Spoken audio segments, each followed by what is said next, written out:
여러분 한 주간 잘 지내셨습니까? 지난주 정말 무척 더운 미네소타에서는 사실 유례가 없는 6월달 이렇게 더운 날씨를 우리가 보냈습니다. 여름이 참 빨리 찾아온 것 같습니다. 여러분 이번 여름에 여행 계획이 있으십니까? 어떤 좀 멀리 다녀오실 계획이 있으십니까? 오늘 새벽에 한국에서 들리는 소식에 따르면 이제 한국의 가족들을 방문하기 위해서 가시는 분들은 미리 신청해서 격리 없이 이렇게 갈 수 있는 그런 길이 이제 7월부터 열린다고 그런 반가운 소식을 들었습니다. 지금 원래부터 이제 이번 여름에 한국에 방문하시는 우리 교인들이 여러분들이 있다는 소식을 들었는데 아마 더 많은 분들이 방문하게 될 것 같습니다. 지난 1년 동안 우리는 이렇게 마음대로 여행하지 못하고 이렇게 집에 갇혀서 그런 시간들을 보내다 보니까 이제 우리 안에 막 억눌린 그런 마음들이 있어서 지금 사람들이 한꺼번에 이제 여행을 시작하면서 여러 가지 웃지 못할 그런 일들이 지금 전 세계에서 일어나고 있습니다. 며칠 전에 하와이에서 주 정부에서 관광객들에게 부탁하기를 제발 유호를 트럭을 빌려서 이렇게 여행에 사용하지 말라고 그렇게 부탁을 했습니다. 지금 이제 렌트카가 없으니까 사람들이 하와이에 가서 유홀 트럭을 빌려서 온 가족이 그 트럭을 타고 여행하는 이런 일들이 생겨서 이제 하와이 주민들이 이사할 때 트럭을 빌리지 못하는 그런 일까지 일어나고 있습니다. 오늘 여러분들과 나누고 싶은 말씀은 여행을 떠나는 그 두 사람에 대한 말씀입니다. 이 두 사람이 왜 여행을 떠나게 되었는지, 그리고 어디를 향해서 여행하게 되는지 오늘 이 말씀과 함께 여러분들과 나누기를 원합니다. 우리는 지난 2주간 안디옥 교회에 대해서 말씀을 나누었습니다. 우리가 보통 초대교회 하면 어디를 많이 생각하느냐 하면 예루살렘 교회를 많이 생각합니다. 그래서 예루살렘 교회를 우리가 모델로 삼아서 다시 우리가 예루살렘 교회가 같은 초대교회로 돌아가자 이런 생각들을 많이 합니다. 그러나 성경에 나오는 이 안디옥 교회는 특별히 이렇게 이민 생활을 하는 우리들, 그리고 이 미국에 있는 한인 교회들에게는 굉장히 좋은 모델로 특별한 의미로 다가오는 교회입니다. 이 안디옥 교회는 예루살렘에서 흩어진 교인들이, 이름 없는 교인들이 와서 안디옥에서 헬라인들에게 처음 이 복음을 전하면서 시작된 교회였습니다. 그리고 이 안디옥 교회는 처음으로 그리스도인이라는 이름으로 불리게 되었던 그런 역사적인 교회가 되었습니다. 하나님의 말씀을 열심히 배워서 1년밖에 안 됐지만 그 말씀대로 예루살렘에 있는 형제들까지 구제했던, 자기들의 소유를 나누는 그런 교회였습니다. 이렇게 수많은 사람들이 모이는 그리스도인이라는 이름까지 얻었던 교회가 되었는데, 이제 안디옥 교회가 이제 무엇을 하고 있는지 오늘 말씀 2절 말씀을 보겠습니다. 2절 말씀에 보면 주를 섬겨 금식할 때에 성령이 이르시되 내가 불러 시키는 일을 위하여 바나바와 사울을 따로 세우라 라고 말씀하고 있습니다. 금식합니다. 왜 금식합니까? 바로 하나님의 뜻을 알기 위해서, 하나님께서 무엇이라고 말씀하시는지 알기 위해서, 듣기 위해서 그들은 금식하기 시작했습니다. 이제 이렇게 많은 사람들이 모였는데 우리 교회가 이제 어디로 가야 하는지 그들은 듣기 원했습니다. 오늘 이 말씀은 우리에게 참 큰 도전이 됩니다. 우리는 지난 1년 동안 팬데믹 때문에 갑자기 그전에는 열심히 모이고 또 바쁘게 교회에서 사람들과 만나면서 지내다가 한순간에 그것이 사라져버리고 우리는 대면 모임을 할 수가 없고 그 자리를 이제 온라인으로 만나기 시작했습니다. 그동안 온라인으로 만나는 것이 어색했지만 이제 많이 익숙해졌는데 이제 다시 또 새로운 변화가 시작되고 있습니다. 이제 우리가 다시 대면으로 만나기 시작하고 있습니다. 우리 교회도 이제 그것을 위해서 준비하고 다시 대면으로 예배하고 모이기를 시작하고 있습니다. 바로 이 시점에서 우리는 하나님께 물어야 합니다. 하나님께 우리가 어디로 가야 할지 물어야 할 때입니다. 예전에 우리가 만났기 때문에 이제 다시 똑같이 모이는 것이 아니라 우리가 왜 모여야 하는지, 우리가 왜 무엇을 위해서 만나야 하는지 하나님께 물으며 우리가 장차 어디로 가야 하는지 하나님께 물어야 할 때입니다. 안디옥 교회는 이것을 위해서 금식까지 하면서 하나님께 물었던 교회였습니다. 여러분들은 금식하면서 하나님께 기도하신 적이 있습니까? 어떤 분들 중에서는 나는 다른 건 다 해도 절대로 죽어도 금식은 못한다, 이제 이렇게 말씀하시는 분들도 있을 겁니다. 어떤 분들은 요즘에 건강을 위해서 나는 살도 빼고 또 기도도 하고, 그래서 금식을 또 좋아하시는 분들도 계실지 모르겠습니다. 이 금식이라는 말은 단순히 밥을 굶는다라는 그런 의미가 아니라 우리가 이런 육체적인 절제를 통해서 더 간절하게 하나님 앞에 나아가는, 하나님의 뜻을 구하는 그런 방법입니다. 요즘에는 건강을 위해서 단식하고 또 간헐적 단식, 이런 말도 요즘에 유행하고 있는데, 건강을 위해서 금식하고 또 건강을 위해서 또 이렇게 식사를 줄이면서 그렇게 살아가는 분들도 계십니다. 요즘 우리에게 필요한 것은 어쩌면 이런 육체적인 금식보다 우리에게 더 중요한 것은 여러분 디지털 금식이란 말 들어보셨습니까?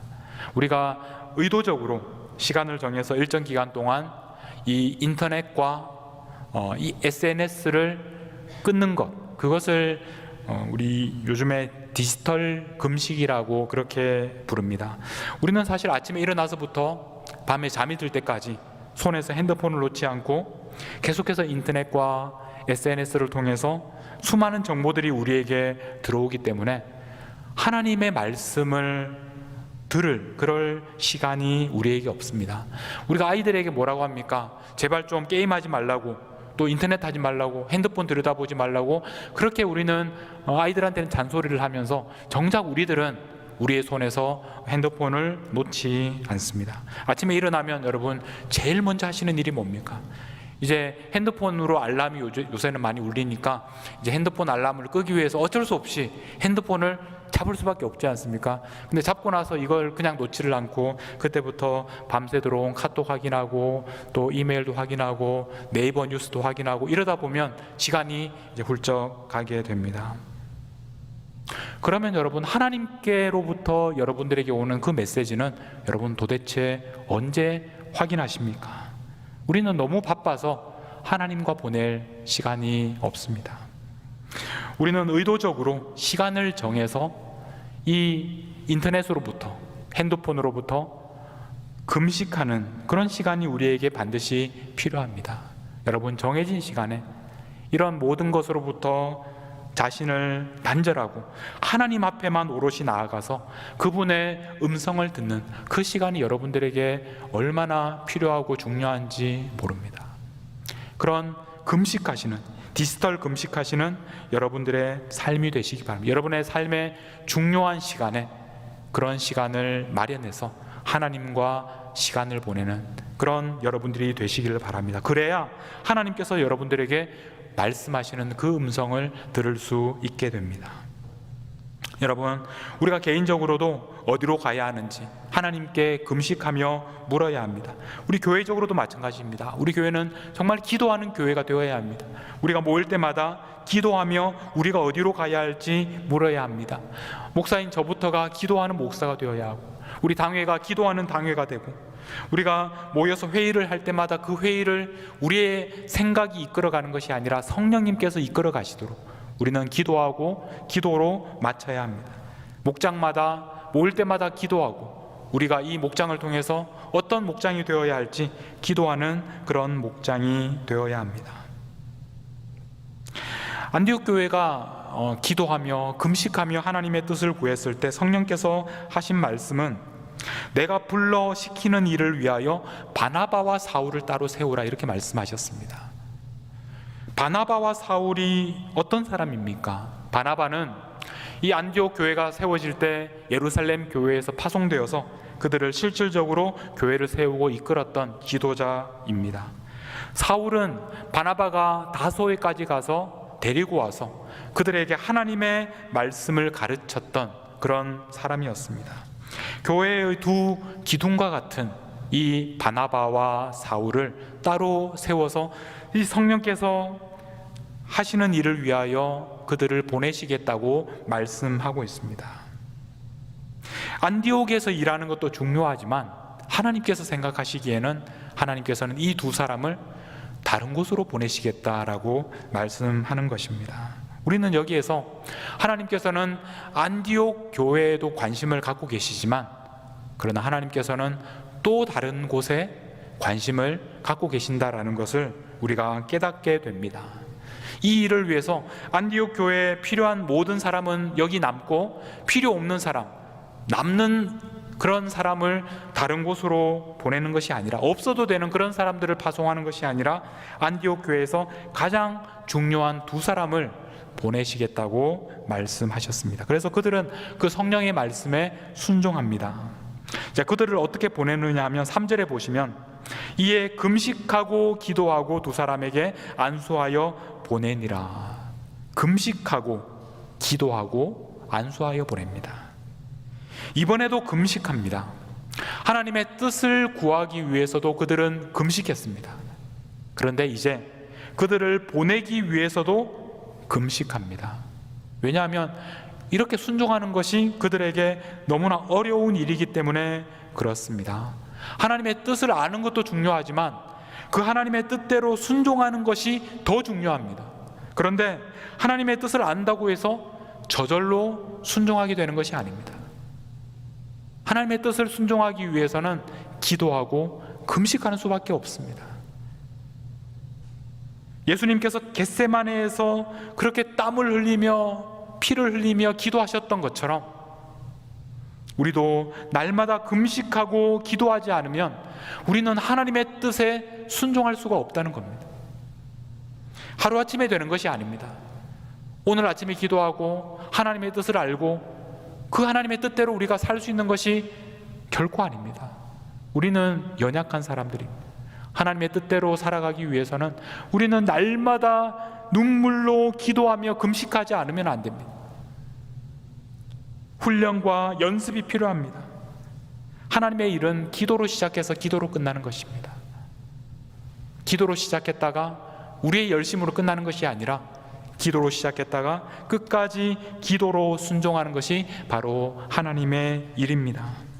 이렇게 해서 이런 과정을 통해서 이제 우리가 아는 이 사울과 바나바의 전도 여행이 시작됩니다.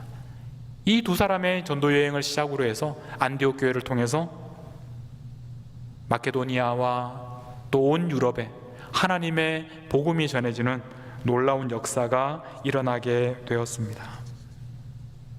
4절에 보면 두 사람이 성령의 보내심을 받아, 분명히 안디옥 교회가 보냈는데 여기에서는 그것을 성령이 보내셨다, 그렇게 말씀합니다. 실루기아에 내려가서 배를 타고 구브로 사이프러스를 통해서 그들이 다시 갈라디아 지역과 또 마케도니아 지역과 고린도 지역, 모든 유럽 지역을 그들이 전도하기 시작합니다. 예루살렘을 떠나서 안디옥까지 왔습니다. 굉장한 일입니다. 그런데 성령께서는 그들을 다시 안디옥을 떠나서, 그 좋은 교회를 떠나서 다시 새로운 곳을 향해서 가게 하셨습니다. 하나님에게는 예루살렘도 중요하고 안디옥도 중요하지만, 그러나 하나님께서 너무나 간절하게 구원하기 원하시는 그런 잃어버린 영혼들이, 수많은 영혼들이 있었기 때문에 하나님께서 가장 중요한 두 일꾼을 그들에게 보내고 계시는 것입니다. 저희 집 근처에 카멜롯이라는 호수가, 작은 호수가 있습니다. 제가 전에 백조 이야기를 할 때 한번 말씀드렸던 적이 있습니다. 늘 제 아내와 함께 저녁 때 산책을 하는 그런 곳인데, 이 호수에서 일어났던 일을 여러분들과 나누고 싶습니다. 사진을 한번 보여주시면, 이 매년 이렇게 백조 한 가족, 한 쌍이 와서 이제 새끼를 이렇게 기르는데, 작년에는 6마리를 길렀는데 이제 올해는 이제 7마리 새끼가 이렇게 태어났습니다. 늘 갈 때마다 이제 인사합니다. 제가 이름을 백순이라고 이름을 붙였는데, 이 호수에 이 백조만 사는 것이 아니라 이제 우드덕이라는 그런 오리들이 살고 있습니다. 한번 다음 사진을 보여주시면 이렇게 생긴 오리입니다. 한국에서는 이 원앙이라고 우리가 잘 알고 있는 그런 종류인데, 미국에는 이 아메리칸 원앙이라는 우드덕이라는 이름의 오리입니다. 근데 오리들은 참 우리가 생각하기에 이상하게도 이 아이들을 키울 때 아빠들은 관심이 없습니다. 그래서 항상 엄마가 우리 새끼들을 기르고 아빠들은 혼자서 이렇게 노는 그런 습성을 가진 것이 바로 오리들입니다. 백조들은 이렇게 한 쌍이 같이 새끼들을 키우는데 오리들은 아빠는 없습니다. 엄마가 이렇게 새끼들을 키우는데 어떤 집은 12마리, 어떤 집은 9마리, 6마리 이렇게 새끼들을 데리고 다니면서 키우고 있습니다. 자, 그런데 제가 지난주에 산책을 하다가 가만히 보니까 혼자서 아주 정신없이 왔다 갔다 하는 새끼 우드덕을 한 마리 발견했습니다. 여러분, 새끼가 혼자서 그 호수에 살고 있다는 것은 이건 평범한 일이 아닙니다. 굉장히 위험한 일입니다. 며칠 이렇게 살지 못하는 굉장히 위험한 환경입니다. 어떻게 이 험한 세상에서 살 수 있을까? 그 새끼를 보면서 참 염려가 되었습니다. 그래서 며칠 동안 갈 때마다 돌면서 호수를 돌면서 그 새끼를 찾았습니다. 오늘은 잘 있나? 그래서 인사도 하고 보이지 않으면 걱정도 하고 이제 그랬었습니다. 제가 이름도 지어 주었는데 이제 병아리 병자에다가 그 다음에 이 어려운 세상을 굳세게 살아라, 그래서 병철이라고 이름을 지었습니다. 혹시 이 설교를 듣는 분 중에 이 병철이라는 이름을 갖고 계신 분이 계시다면 용서해 주시기 바랍니다. 병아리 병자, 굳세게 살라는 철자, 그래서 병철이. 굉장히 마음 아프게 이렇게 며칠을 지내다가 지난주에 굉장히 기적 같은 일이 생겼습니다. 그래서 여러분들과 나누고 싶습니다. 그날도 병철이가 혼자서 이제 헤엄을 치고 있는데 제가 그 병철이 사진은 거의 찍지를 못했습니다. 그런데 그 옆에 이제 우드덕 가족이 하나 다가왔습니다. 그 다음 사진을 보여주시면 이 사진은 여러분 보시면 아래쪽에 이제 우드덕, 이 사진 하나밖에 잘 보이진 않는데 아래쪽에 보면 한 가족이 있습니다. 엄마 우드덕과 이제 그 다음에 아기들이 몇 마리가 그 주위에 있습니다. 이 병철이 곁으로 이 가족이 다가왔습니다. 그래서 좀 기대를 했습니다. 이렇게 만나게 되면 가족에 함께 넣어주지 않을까, 이제 그런 기대를 했습니다. 그런데 안타깝게도 서로가 서로에게 관심을 두지 않았습니다. 그래서 이렇게 그냥 스쳐서 지나갔습니다. 그리고 이 병철이는 이 가족을 뒤로 하고 저 멀리로 이제 헤엄쳐 갑니다. 이 사진을 여러분 자세히 보시면 저 위쪽에 빨간색 동그라미 안에 아주 작은 이 오리 새끼가 바로 병철입니다. 유일하게 제가 가지고 있는 병철이 사진입니다. 이렇게 멀리 이제 가고 있습니다. 그래서 저는 이제 집으로 가려고 그렇게 하는데, 근데 그 순간에 저 멀리에 이 병철이가 가고 있는 방향에 또 다른 이 오리 가족이 보였습니다. 그래서 계속 지켜보기 시작했습니다. 혹시 이번에는 만나서 병철이가 가족을 찾을 수 있지 않을까. 그런데 이 병철이가 도착하기 전에 그 가족이 멀리서 이렇게 지나가 버렸습니다. 그런데 그 순간에 그 오리 가족 중에서 새끼 한 마리가 뒤에 처졌습니다. 그래서 우리는 걱정이 됐습니다. 저 새끼도 또 길을 잃어버리고 또 부모를 잃고 혼자 살게 되지 않을까. 그런데 이 병철이가 가더니 그 오리 새끼하고 만났습니다. 그런 다음에 둘이 함께 그 가족의 뒤를 쫓아가기 시작합니다. 거리가 좀 이렇게 떨어져 있습니다. 그런데 그 순간에 그 오리 가족 중에서 또 새끼 한 마리가 뒤쳐져서 3마리가 되었습니다. 그런 다음에 이제 그 멈춰져 있는 그 가족을 향해서 3마리가 함께 엄마 오리가 있는 곳으로 가서 그 가족에 합류합니다. 결국 병철이에게 가족이 생긴 것입니다. 저와 제 아내는 이 광경을 멀리서 보면서 막 그때 그 감격을 여러분들에게 어떻게 설명해야 될지 모르겠습니다. 막 환호성을 지르고 하이파이브를 하고 막 이렇게 포옹하고 하면서 얼마나 기뻤는지 모릅니다. 왜냐하면 병철이에게 가족이 생겼거든요. 혼자서 도저히 살 수 없는 그 새끼가 가족을 만나게 된 것입니다. 저는 이 감동적인 장면을 보면서 교회가 이런 곳이 되어야 하지 않을까, 그런 생각을 했습니다. 병철이를 만나기 위해서 다가왔던 새끼 오리들이 없었더라면 과연 이 병철이가 그 가족을 만날 수 있었을까? 그들이 넓은 호수에 이 병철이를 데리러 와 주었기 때문에 병철이는 가족을 만날 수 있었습니다. 여러분, 우리가 사는 이 세상도 이 넓은 호수와 같습니다.